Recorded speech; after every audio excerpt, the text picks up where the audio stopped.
Good morning all of you. Welcome all of you in आलू Bushra classes. तो electron affinity हम पढ़ रहे थे, तो इससे पहले का जो लेक्चर मेरा था इलेक्ट्रॉन एफिनिटी का, उसको देख लो, फिर ये ज्यादा बेटर समझ में आएगा। ठीक है, तो देखो, अच्छा आप लोग को पसंद हो तो सब्सक्राइब कर दिया कीजिए, कमेंट कर दिया कीजिए कि कैसा अच्छा लगा या नहीं अच्छा लगा। ठीक है, तो कुछ कमेंट लिखो तो मैं उसको और बेटर करूंगा। तो चलो आगे देखते हैं। इलेक्ट्रॉन एफिनिटी में तो कुछ ध्यान देने वाली बातें हैं कि इलेक्ट्रॉन एफिनिटी जो सेकंड पीरियड का होता है always less than electron affinity of third period. Means जो अट्रैक्शन पावर होता है सेकंड पीरियड के, मतलब इलेक्ट्रॉन को अट्रैक्ट करने की पावर सेकंड पीरियड में जितने एलिमेंट्स हैं उनका कम होता है comparatively electron affinity of third period. तो ये ध्यान देना है, यही खींचने की पावर, अट्रैक्ट करने की पावर सेकंड पीरियड की कम होती है थर्ड पीरियड से। तो ये ध्यान देना, ठीक है। इसका मेन रीजन है इसका साइज, रिपल्सन यहाँ पे ज्यादा है, यहाँ पे रिपल्सन कम होता है, तो अट्रैक्ट कर सकता है ज्यादा तेजी से कम तेजी से। समझ रहे हो ना कि यहाँ इलेक्ट्रॉन के बीच रिपल्सन ज्यादा होगा तो अट्रैक्ट करने की पावर थोड़ा कम होगा, लेकिन यहाँ पे इलेक्ट्रॉन के बीच में क्या होगा, रिपल्सन कम होगा, तो किसी चीज को खींच सकता है आराम से। समझ गया ना, क्योंकि इलेक्ट्रॉन को ही तो एक्सेप्ट करना है। चलो सेकंड बात है कि ऑर्डर ऑफ इलेक्ट्रॉन अफिनिटी। तो देखो सबसे ज्यादा किसका होता है, ध्यान दो कि सबसे ज्यादा होता है किसका, क्लोरीन का। सबसे, मैं बताऊंगा क्यों होता है। वैसे आप लोग ध्यान सोचोगे कि साइज के हिसाब से फ्लोरीन छोटा है तो इसका ज्यादा होना चाहिए, लेकिन इसका मेन रीजन क्या है यही बताऊंगा। देखो क्लोरीन का सबसे ज्यादा, फ्लोरीन SRI, देखो SR है यहाँ पे, ठीक है, एक्सटेंशन जो भी है, F है, I है, S है, SCTEOPASSBN। सबसे कम किसका है, N का। मतलब मैं इसलिए ये लिखा आया हूँ इलेक्ट्रॉन एफिनिटी का ऑर्डर, क्योंकि मैक्सिमम एग्जाम में आपको यही पूछता है, बीच में से 3 उठा के 2 उठा के दे देगा, कहीं से भी भाई उठा के दे दिया, तो ये आप ऑर्डर याद कर लोगे तो आपको चाहे जितना टफ क्वेश्चन आ जाए इसी में से ही आएगा और कर लोगे आसानी से। तो ये ऑर्डर एक बार ध्यान रखना, ट्रिक बना के याद करोगे, कितना ट्रिक बना के याद करोगे, ठीक है। आप लोग इलेक्ट्रॉनिक कॉन्फ़िगरेशन करके भी इसको कर सकते हो। देखो यहाँ पे क्या है, जो नाइट्रोजन होता है इसका क्या होता है, हाफ फील्ड ऑर्बिटल होता है, तो ये तो किसी को एक्सेप्ट करेगा जल्दी नहीं, क्योंकि हाफ फील्ड है, स्टेबल है, और भैया हाफ फील्ड नहीं है ना, इसमें एक कमी है इलेक्ट्रॉन की, तो ये ज्यादा तेजी से किसी को खींचता है। देखो अच्छा एक क्वेश्चन हो गया आपका, इन नोट में ही है कि why chlorine has highest electron affinity in periodic table. Periodic table में ये आपका नोट भी हो गया, इससे ये पता चल गया कि पीरियोडिक टेबल में सबसे ज्यादा इलेक्ट्रॉन एफिनिटी किसका होता है, तो क्लोरीन का होता है। या दूसरा क्वेश्चन आ सकता है कि why chlorine has more electron affinity than fluorine.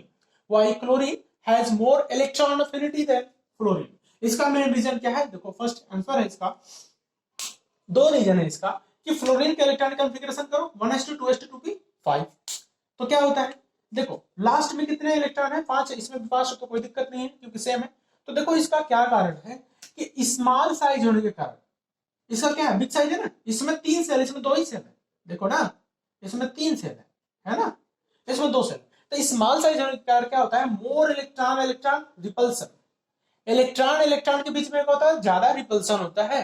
तो रिपल्सन ज्यादा होगा तो क्या होगा, रिपल्सन ज्यादा होगा तो किसी को खींचेगा क्या, खींचने वाली पावर कम हो जाएगी फिर ना। इलेक्ट्रॉन इलेक्ट्रॉन तो दूसरे को क्या कर रहे हैं, रिपल्स कर रहे हैं, तो उससे क्या होगा, सो इलेक्ट्रॉन एफिनिटी क्या हो जाएगा, रिड्यूस हो जाएगा। समझ में आया। अच्छा क्लोरीन के केस में देखो मोर साइज है इसका, जब इसका मोर साइज है तो लेस इलेक्ट्रॉन इलेक्ट्रॉन इलेक्ट्रॉन के बीच में रिपल्सन क्या होगा, कम होगा। जब इलेक्ट्रॉन इलेक्ट्रॉन के बीच में रिपल्सन कम होगा तो इलेक्ट्रॉन एफिनिटी ऑटोमेटिक क्या होगा, कोई बाहर से इलेक्ट्रॉन अट्रैक्ट करने की पावर ज्यादा बढ़ जाएगी, क्योंकि इलेक्ट्रॉन इलेक्ट्रॉन के बीच में रिपल्सन यहाँ पे क्या है, कम है, ठीक है। तो इलेक्ट्रॉन एफिनिटी इसलिए यहाँ पे ज्यादा हो जाएगा। तो ध्यान दो कि क्लोरीन का electron affinity greater than fluorine, इसलिए एटॉमिक साइज के कारण। अच्छा देखो दूसरा रीजन क्या है कि chlorine has vacant D orbitals. Chlorine के पास जो होता है यहाँ पे 3d जीरो होता है, तो 3d जीरो इसका देखो अट्रैक्ट करने की पावर ज्यादा होती है डी ऑर्बिटल की, तो 3d orbital which attract electrons, जो ज्यादा तेजी से इलेक्ट्रॉन को अट्रैक्ट करते हैं।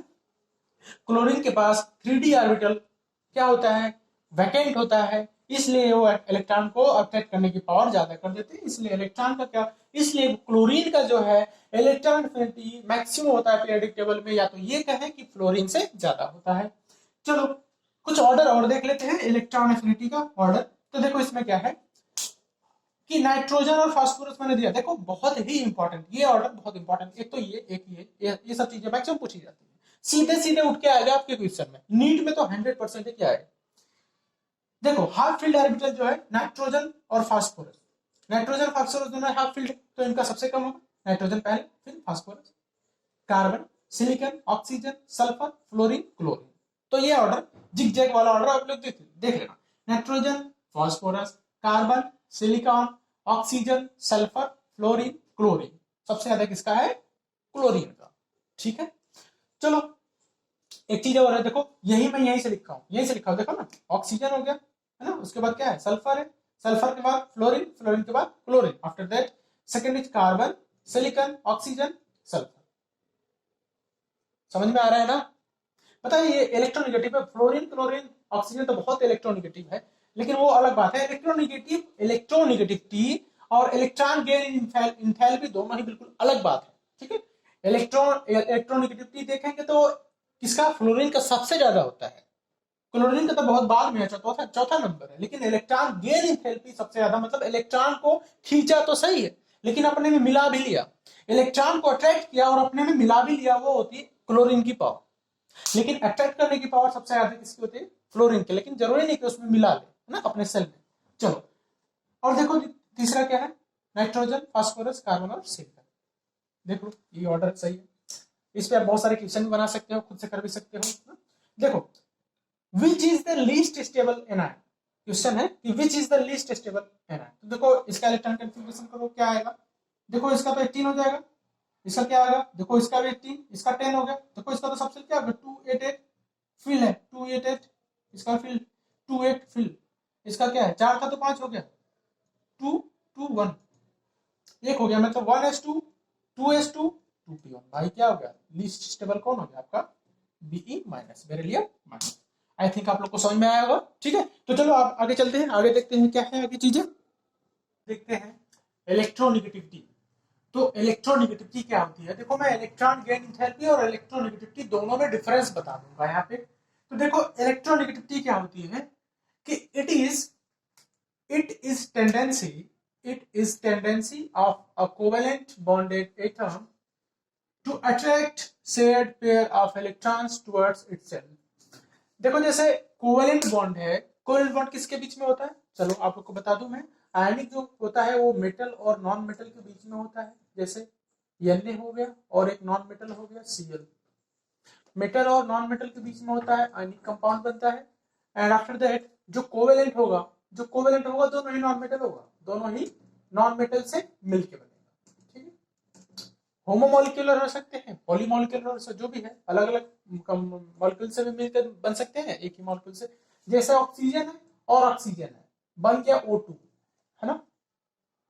तो इनके बीच में क्या है? कोवेलेंट बॉन्ड हो गया। ठीक है, जैसे अलग, जैसे Cl है, Cl2 हो गया, दोनों ही क्या है? दोनों ही आपका क्या है? नॉन मेटल है।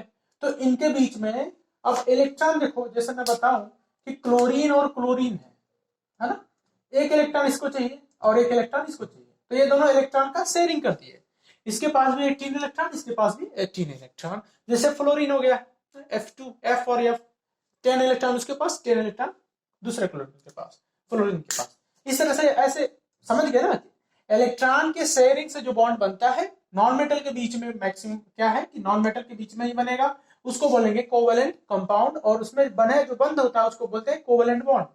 और उसमें जो इलेक्ट्रॉन को अपने पास मिलाने का, इलेक्ट्रॉन इलेक्ट्रॉन के एक दूसरे के बीच में क्या होता है? जो शेयरिंग होता है इलेक्ट्रॉन का, अट्रैक्शन होता है, attract said pair of electrons toward itself. एक दूसरे के पास जो इलेक्ट्रॉन एक दूसरे को खींचते हैं, उसी को क्या बोलते हैं? इलेक्ट्रोनेगेटिविटी। समझ के अभी हम इलेक्ट्रॉन गेन इंथैल्पी देखे थे, जिसमें क्लोरीन का सबसे ज्यादा होता है इलेक्ट्रॉन गेन इंथैल्पी, लेकिन इलेक्ट्रोनेगेटिविटी की बात दूसरी है। मतलब जो कोवेलेंट कंपाउंड को, कोवेलेंट बॉन्ड को ज्यादा अच्छे से बनाएगा, उसके अंदर इलेक्ट्रोनेगेटिविटी ज्यादा होगा। सबसे बड़ी बात यह है कि कोवेलेंट बॉन्ड वही कंपाउंड अच्छे से बनाएंगे या स्ट्रांगली बनाएंगे जिसकी इलेक्ट्रोनेगेटिविटी ज्यादा हो। अच्छा देखो हम केमिकल बॉन्डिंग पढ़ेंगे तो वहां पे ज्यादा अच्छे से समझ में आएगा। चलो यहाँ पे देख लेते हैं, कुछ चीजें यहाँ सीखते हैं, कुछ चीजें वहां सीख लेंगे। देखो जैसे मैंने ए और बी दो ले लिए, एटम ले लिए ए और बी। अगर इस तरह से इसने बॉन्डिंग किया, ये दोनों मिले, आपस में मिक्स हुए ना, ए प्लस बी हुआ, तो इससे क्या बना? प्रोडक्ट जो बना ए माइनस और बी प्लस बना। मीन्स क्या हुआ कि इसने इलेक्ट्रॉन लिया और इसने इलेक्ट्रॉन दिया। जब इसने इसने जब इलेक्ट्रॉन लिया, है ना, और इसने क्या किया, इलेक्ट्रॉन इसने दिया। समझ रहे हो ना मेरी बात? मतलब क्या है, ये दिया तो ये भाई ये लिए, तो ए माइनस हो गया, बी प्लस हो गया। तो इसमें क्या होगा कि electronegativity of A is greater than electronegativity of B. तो ये ध्यान देखना देना है इसमें, ये बात अच्छा ये समझना। अगर दूसरी बात, अगर ए प्लस हो गया बी माइनस, मतलब कि इसने इलेक्ट्रॉन इसको दे दिया, तो मतलब क्या हो जाएगा कि electronegativity of B is greater than electronegativity of A. भाई क्यों? क्योंकि इसने इलेक्ट्रॉन को क्या किया, एक्सेप्ट कर लिया, अट्रैक्ट कर लिया अपने पास। चलो अब देखते हो मेन जो कंफ्यूजन है, इलेक्ट्रॉनिगेटिविटी और इलेक्ट्रॉन गेन एंथैल्पी में डिफरेंस क्या है। देखो डिफरेंस क्या है, बहुत ही इंपॉर्टेंट, कि इट इज इलेक्ट्रॉनिगेटिविटी में क्या है कि it is property of bonded atom. देखो यहीं पे ना कोवेलेंट बॉन्ड, तो बॉन्डेड एटम के बीच का ये प्रॉपर्टी है। तो क्या है, it is property of bonded atom. Electron gain enthalpy क्या है, इलेक्ट्रॉन एफिनिटी क्या है, it is property of an isolated gaseous atom. मैं बता दूं कि आइसोलेटेड गैसियस एटम का जो इलेक्ट्रॉन को अपने पास खींचने की पावर होती है, तो वो क्या है, आइसोलेटेड गैसियस एटम। मतलब यहाँ पे नॉन मेटल नहीं है, मेटल की बात चलेगी। चलो दूसरी बात है, इलेक्ट्रोनेगेटिविटी में it is tendency of covalent bonded atom to attract shared pair of electron towards itself. तो ये तो मैं डिफिनेशन ही बता दिया था कि शेयर्ड पेयर इलेक्ट्रॉन एक दूसरे को अपने ही एक दूसरे के पास खींचने की जो कैपेबिलिटी होती है उसको क्या बोलते हैं, इलेक्ट्रोनेगेटिविटी, उसके पावर। तो अब ये दूसरा इलेक्ट्रॉन एंथैल्पी या इलेक्ट्रॉन एफिनिटी में क्या है, it is energy released when an electron is gained by isolated gases atom. तो ये एक तरह की एनर्जी है जिसमें क्या होता है कि इलेक्ट्रॉन जब किसी के द्वारा एक्सेप्ट किया जाता है तो उसमें निकलती है। ये क्या है, इलेक्ट्रॉन एफिनिटी हो गया। ओके, फिर से क्या है, थर्ड इलेक्ट्रोनेगेटिविटी में देखो कि it is increases regularly. Electronegativity अभी मैं प्रॉपर्टी बताऊंगा इसका किस तरह से घटता बढ़ता है, कि इलेक्ट्रोनेगेटिविटी रेगुलरली क्या होता है, इंक्रीज या डिक्रीज होता है। ये ध्यान रखना, रेगुलरली फिनोमेना है। लेकिन ये तो पीरियड में क्या होता है, इट इज इंक्रीज पीरियड में इंक्रीज होता है, लेकिन रेगुलरली नहीं होता है, नॉट रेगुलरली। तो ये ध्यान रखना है, रेगुलरली नहीं है। इलेक्ट्रोनेगेटिविटी में क्या है कि इट इज यूनिटलेस। इलेक्ट्रोनेगेटिविटी क्या होता है, यूनिटलेस होता है, इसका कोई यूनिट नहीं। पूछते हैं भाई इलेक्ट्रॉन वोल्ट पर एटम, नहीं भाई इसका कोई क्या है, यूनिट नहीं है, ठीक है, किलोमीटर कुछ नहीं है। अच्छा, लेकिन इलेक्ट्रॉन गेन एंथैल्पी का यूनिट है, इलेक्ट्रॉन पर एटम किलो जूल पर मोल, किलो कैलोरी पर मोल। तो तीन इसका यूनिट है, तो ये तीनों यूनिट आप लोग याद कर लेना, ठीक है। चलो एक चीज और है कि important electronegativity of periodic table, कुछ एलिमेंट्स हैं उनका मतलब जो बहुत जरूरी है, बहुत ज्यादा आते हैं पेपर में, तो उनका इलेक्ट्रोनेगेटिविटी देख लेते हैं। तो सबसे पहले देखो कि फोन जो होता है इसका इलेक्ट्रोनेगेटिविटी सबसे ज्यादा होता है। जो आप मोबाइल फोन यूज करते हैं वो फोन नहीं, ठीक है, उसका नाम क्या होता है, सेलुलर फोन, ठीक है। मोबाइल, मोबाइल मतलब तो गतिमान, गति करना, ठीक है, जो मूव करे। फोन तो FON, याद रखो FON, फोन का इलेक्ट्रोनेगेटिविटी सबसे ज्यादा होता है, ठीक है। तो फोन में फ्लोरीन का सबसे ज्यादा 4, ऑक्सीजन का 3.5, ऑक्सीजन का 3.5, और नाइट्रोजन और क्लोरीन का लगभग सेम होता है, 3.0 और 3, 3.0 नाइट्रोजन एंड क्लोरीन। दूसरा ये है कि हाइड्रोजन जो है, हाइड्रोजन और फास्फोरस, हाइड्रोजन और फास्फोरस जो है, हाइड्रोजन और फास्फोरस का जो इलेक्ट्रोनेगेटिविटी होता है वो सेम होता है। वो कितना होगा, 2.1, 2.1 hydrogen and phosphorus has same electronegativity in periodic table, that's a 2.1, and beryllium and aluminum has same electronegativity is 1.5, beryllium and aluminum का same 1.5, hydrogen and phosphorus का same 2.1, and carbon, sulfur and iodine, carbon, sulfur and iodine has same electronegativity, that is equal to 2.5, and nitrogen and chlorine has same electronegativity, that is also I already discussed that, कि 3.0। तो देख लो जो same है वो जरूर पूछेगा। देखो hydrogen phosphorus का इक्वल 2.1, 2.1, बेरिलियम एल्युमिनियम का 1.5 सेम, कार्बन सल्फर और आयोडीन का 2.5, नाइट्रोजन और क्लोरीन है 3.0, और सबसे ज्यादा फोन का। एक चीज और ध्यान रखो कि जो इलेक्ट्रॉनिक होगी वो इनवर्सली प्रोपोर्शनल किसके होगी, एटॉमिक साइज की। तो ध्यान रखो, आज यहीं तक चलते हैं, नहीं तो रुको कुछ चीजें और डिस्कस कर लेते हैं।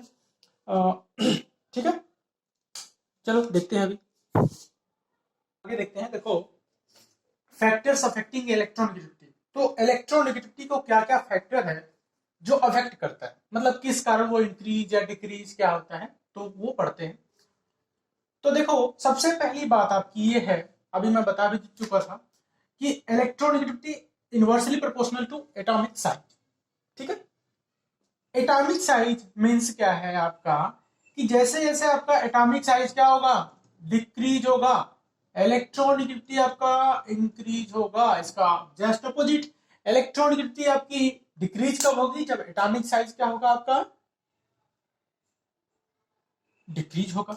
मतलब इसको इंक्रीज होने पे ये क्या होगा, डिक्रीज होगा, और डिक्रीज होने पे इसको ये इंक्रीज होगा। ठीक है, अच्छा देखो, अब ग्रुप में क्या होगा, जब ग्रुप में हम टॉप टू बॉटम जाएंगे, टॉप टू बॉटम जाएंगे तो क्या होगा, जाहिर सी बात है एटॉमिक साइज क्या होगा, इंक्रीज होगा। जब एटॉमिक साइज इंक्रीज होगा तो क्या होगा, इलेक्ट्रॉनिगेटिविटी दोस्तों कम होगा या ज्यादा होगा, कम होगा, होगा ना कम, क्योंकि जब नंबर ऑफ सेल बढ़ता जाएगा, जब सेल बढ़ता जाएगा, सेल बढ़ता जा रहा है, बढ़ता जा रहा है नीचे जाने पे, तो क्या हो रहा, वो न्यूक्लियर का जो पावर है अट्रैक्ट करने का पावर वो कम होगा, और बाहर वो फ्री होके घूम सकते हैं इलेक्ट्रॉन, अपना सेल बढ़ा सकते हैं ना, कहीं भी जा सकते हैं, है ना, अपना इलेक्ट्रॉन डोनेट करने का पावर बढ़ जाएगा। मतलब जब डोनेट करने का पावर जब बढ़ गया तो ऑटोमेटिक पता चल गया कि इसकी इलेक्ट्रॉनिक क्या होगी, कम होगी। ठीक है, तो एटॉमिक साइज बढ़ेगा तो इलेक्ट्रॉनिक क्या होगी, कम। चलो, ये ऑर्डर है सिंपल सा, कि लिथियम से लेके रेगुलरली नीचे जाने पे सीजियम तक क्या होता है, एटॉमिक रेडियस क्या होता है, जब इंक्रीज होता है तो जाहिर सी बात है एटॉमिक साइज इंक्रीज होगा तो आपका क्या होगा, इलेक्ट्रॉनिसिटी डिक्रीज होगा। वैसे ही हेलोजेंस में भी फ्लोरीन, क्लोरीन, ब्रोमीन, आयोडीन, सबसे ज्यादा किसका है, फ्लोरीन का, after that fluorine, after that bromine, and after that comes in fluorine. And now we are studying the in period how matter the electronegativity. When we are going left to right, then what's happened in the order, we are seeing here that the atomic size of regularly decreasing due to increasing electronuclear charge. When increasing electronuclear charge, then atomic size is decreases. When atomic size decreases, then what's means of that, electronegativity is increases. That's main reason when we are going in period left to right, then atomic size is decreases and electronegativity hence increases. This is the main purpose. So here some order of elements, carbon, chlorine, mainly equal to nitrogen, oxygen, fluorine. Maximum electronegativity having fluorine. तो fluorine का क्या होता है, electronegativity सबसे ज्यादा होता है, उसके बाद oxygen, nitrogen equals mainly equals chlorine and after that carbon. Now we are seeing दूसरा क्या मैटर करता है, फैक्टर क्या अफेक्ट करता है इलेक्ट्रोनेगेटिविटी, तो क्या electronuclear charge. What's electronuclear charge, the charge that is the electronuclear charge means the force of nucleus to the electrons। तो इलेक्ट्रॉन के ऊपर, जो सेल में इलेक्ट्रॉन है उनके ऊपर जो फोर्स होता है अट्रैक्ट कर, मतलब अपने न्यूक्लियस से बांध के रखता है इलेक्ट्रॉन को, वही क्या होता है, इलेक्ट्रोन्यूक्लियर चार्ज होता है। वो मेनली क्या होता है, पॉजिटिव चार्ज या प्रोटॉन बोल सकते हैं उसको। तो इलेक्ट्रोन्यूक्लियर चार्ज डायरेक्टली प्रोपोर्शनल किसके होगा, इलेक्ट्रॉन नेगेटिविटी के। समझ गया ना आप लोग, तो समझ गए होगा। मतलब इलेक्ट्रॉन की डिफिशियंसी जब होगी तो इलेक्ट्रॉन ज्यादा चाहिए, और इलेक्ट्रॉन की इफिशियंसी होगी तो इलेक्ट्रॉन कम चाहिए। ज्यादा जब जैसे अगर इलेक्ट्रॉन निकलता जा रहा है तो क्या इलेक्ट्रॉन की डिफिशियंसी हो रहा है, इलेक्ट्रॉन का डिफिशियंसी मींस क्या होगा, प्रोटॉन्स ज्यादा है, इलेक्ट्रॉन कम हो रहे हैं। जब प्रोटॉन्स ज्यादा है, इलेक्ट्रॉन कम है, तो मेन रीजन क्या होगा, प्रोटॉन का नंबर जब बढ़ गया तो पावर खींचने का पावर ज्यादा हो गया। समझ रहे हो ना, इलेक्ट्रॉन कम हो गया तो इसलिए पीबी+2 फिर पीबी+4। तो जैसे जैसे इलेक्ट्रॉन की डिफिशियंसी होगा इलेक्ट्रोनेगेटिविटी बढ़ती जाएगी। जस्ट लाइक दैट क्रोमियम, क्रोमियम+3, क्रोमियम+6। After that second thing is that कि शिल्डिंग इफेक्ट। अब बात आ गई आपकी शिल्डिंग इफेक्ट। मैं क्या बताया था कि शिल्डिंग इफेक्ट जैसे जैसे बढ़ेगा, इंक्रीज होगा, आपकी एटॉमिक साइज इंक्रीज होगा। शिल्डिंग इफेक्ट क्या होता है कि पहले वाले सेल में जो इलेक्ट्रॉन है वो बाद वाले सेल में जो इलेक्ट्रॉन है उनके ऊपर न्यूक्लियर चार्ज का, इलेक्ट्रोन्यूक्लियर चार्ज का प्रभाव को कम करना। जब लास्ट वाले सेल में ऐसे इलेक्ट्रोन्यूक्लियर चार्ज का प्रभाव कम होगा तो क्या होगा, अपना सेल बढ़ा सकते हैं। तो इसलिए क्या है, जब शिल्डिंग इफेक्ट बढ़ेगा एटॉमिक साइज बढ़ेगा, जब एटॉमिक साइज बढ़ेगा तो भाई इलेक्ट्रोन्यूक्लियर चार्ज अपने आप क्या होगा, घटेगा। दैट्स द मेन रीजन कि इलेक्ट्रोन्यूक्लियर चार्ज कब बढ़ेगा, शिल्डिंग इफेक्ट, वो तो मतलब अलग है, मैं कुछ और बता रहा हूँ कि शिल्डिंग इफेक्ट जब घटेगा या एटॉमिक साइज जब घटेगा तब क्या इलेक्ट्रोन्यूक्लियर चार्ज क्या होगा, अरे सॉरी इलेक्ट्रोन्यूक्लियर क्या होगा, बढ़ेगा। मतलब ये अगर ये बढ़ना है तो शिल्डिंग इफेक्ट और एटॉमिक साइज दोनों घटना चाहिए, या शिल्डिंग इफेक्ट बढ़ेगा तो इलेक्ट्रोन्यूक्लियर चार्ज क्या होगा, शिल्डिंग इफेक्ट जब बढ़ेगा तो इलेक्ट्रोनेगेटिविटी क्या होगी, घटेगी। जब शिल्डिंग इफेक्ट बढ़ा तो एटॉमिक साइज बढ़ा, इलेक्ट्रोनेगेटिविटी कम हो गई। आगे है आपका फोर्थ कि परसेंटेज एक्स कैरेक्टर। तो देखो सिंपल है कि percentage x character directly proportional किसके होता है, आपकी इलेक्ट्रोनेगेटिविटी। मतलब परसेंटेज एक्स कैरेक्टर जो होगा जब इंक्रीज होगा तो आपका इलेक्ट्रोनेगेटिविटी भी क्या होगा, आपका इंक्रीज होगा, है ना। परसेंटेज एक्स कैरेक्टर घटा तो इलेक्ट्रोनेगेटिविटी आपका फाइनली घटा। ठीक, आगे देखो। अब देखो हाइब्रिडाइजेशन होता है, sp sp2 sp3, जब केमिकल बॉन्डिंग पढ़ेंगे तो उसमें देख लेंगे। हाइब्रिडाइजेशन sp sp2 sp3 किसमें जाना होगा, देखो एक्स कैरेक्टर कैसे निकालते हैं, ये दोनों जोड़ देंगे ना, जितने ऑर्बिटल देखो इसमें 1 + 1 2, 2 + 1 3, 3 + 1 4, तो कितने हो गए इसमें, कितने हो गए number of S, number of cell कितने हो गए, सॉरी ऑर्बिटल तो कितने हो गए, देखो 1 + 1 2 हो गए, इसमें 1 + 2 तो इसमें क्या हो गया 3 हो गए, तो 1 + 3 तो इसमें कितना हो गया 4 हो गया नंबर ऑफ ऑर्बिटल्स। तो नंबर ऑफ ऑर्बिटल्स जो आया ना उसमें उसका डिवाइड कर दो 100 में ना, तो 1/2 × 100, 1/3 × 100, 1/4 × 100, तो सिंपली आपका एस कैरेक्टर आ गया। तो एस कैरेक्टर इसमें क्या आएगा 50%, 33.3%, 25%। तो जिसका सबसे कम होगा एस कैरेक्टर उसकी इलेक्ट्रोनेगेटिविटी सबसे कम होगी, सबसे ज्यादा जिसका होगा उसका इलेक्ट्रोनेगेटिविटी सबसे ज्यादा होगा। देखो मैं डिस्कस कर दिया यही। तो सबसे ज्यादा इलेक्ट्रोनेगेटिविटी किसकी होगी, sp की, फिर sp2, after that sp3। Electronegativity order in hybridization क्या है, sp फिर sp2 फिर sp3। देखो यही है, कार्बन कार्बन के बीच में अगर आपका देखा जा रहा है कि single bond, double bond, triple bond क्या है ना। जैसे मैं एक बताया हूं कि कार्बन और कार्बन के बीच में अगर sp है, sp2 है, sp3 है, तो सबसे ज्यादा किसमें इलेक्ट्रोनेगेटिविटी होगी, किस बॉन्ड में, sp में, जिसमें sp हाइब्रिडाइजेशन कार्बन कार्बन के बीच में, तो carbon sp, carbon sp2, carbon sp3। जैसे इसमें एग्जांपल है मैंने C2H2, C2H4, CH4, है ना। तो सबसे ज्यादा इलेक्ट्रोनेगेटिविटी किसकी होगी, जिसके बीच में sp है, sp हाइब्रिडाइजेशन, तो HC CH ट्रिपल बॉन्ड है जिसमें sp हाइब्रिडाइजेशन है, CH2 CH2 sp2 है, और CH4 तो sp3। हाइब्रिडाइजेशन में पढ़ाऊंगा अभी, घबराओ मत आप। तो sp में फिर sp2 में फिर sp3। अच्छा मैं अभी अगला क्लास, ये तो यही तक लेक्चर रखते हैं, अगले क्लास में मैं आपको हाइब्रिडाइजेशन भी बता दूंगा। अच्छा ऑक्साइड्स वगैरह है, अभी कुछ चीजें और भी बाकी हैं। देखो बहुत ही डिटेल में मैं पीरियोडिक टेबल आप लोग को पढ़ाया हूँ, इसलिए इतना टाइम लगा है। तो आप लोग थोड़ा कमेंट वगैरह करेंगे तो मैं और अच्छे से कराऊंगा। तो ठीक है, कोई प्रॉब्लम हो रही है आपको नहीं समझ में आ रहा तो उसको बताओ, मैं फिर से बताऊंगा। ठीक है, तो ये ध्यान रखना sp में सबसे ज्यादा, क्योंकि C2H2 का सबसे ज्यादा इलेक्ट्रोनेगेटिविटी, फिर C2H4 में क्योंकि sp है, sp2 है, फिर CH4 क्योंकि sp3। क्योंकि s कैरेक्टर देखो यहाँ पे एक्स कैरेक्टर कितना है, एक्स कैरेक्टर यहाँ पे 50%, यहाँ पे 33.3%, यहाँ पे 25%, तो सबसे कम क्या होगा इसका इलेक्ट्रॉन।